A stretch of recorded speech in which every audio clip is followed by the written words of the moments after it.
জয় মা তারা, কেমন আছেন সবাই? আশা করি সকলে ভালো আছেন। মাই গ্রিন ওয়ার্ল্ডে আপনাদের স্বাগত।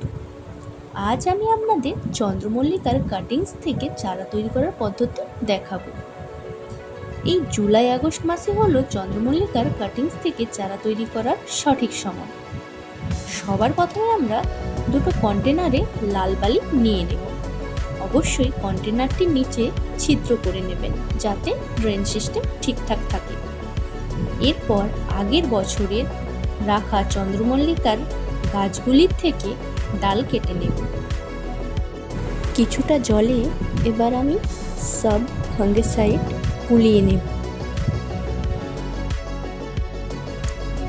এবার ওই বালিতেও আমি সব ফাঙ্গিসাইড গোলা জল দিয়ে দিলাম যাতে ফাঙ্গাসের অ্যাটাক না হয়।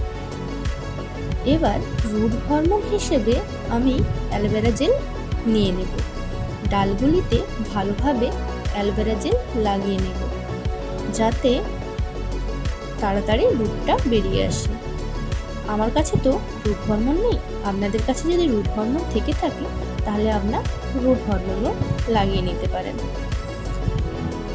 ভালো করে অ্যালোভেরা জেল লাগিয়ে আমি ডালগুলিকে বসিয়ে নেব। খুব সাবধানের সাথে এই কাজটি করে নিতে হবে।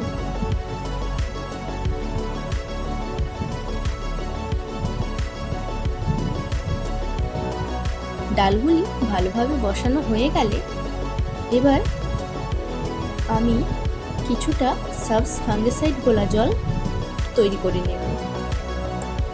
তার আগে আমি একটি লক্ষ্মী জবার ডালও ওই পাত্রে বসিয়ে নেব।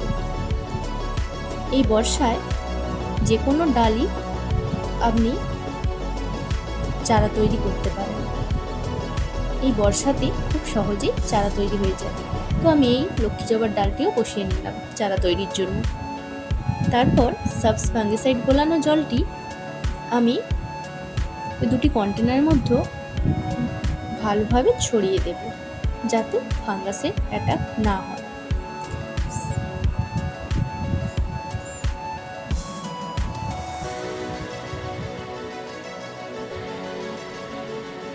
সব ফাঙ্গিসাইড গোলানো জল দেয়া হয়ে গেলে এরপর আমি ছায়াযুক্ত স্থানে এই দুটি কন্টেনারকে রেখে দেব।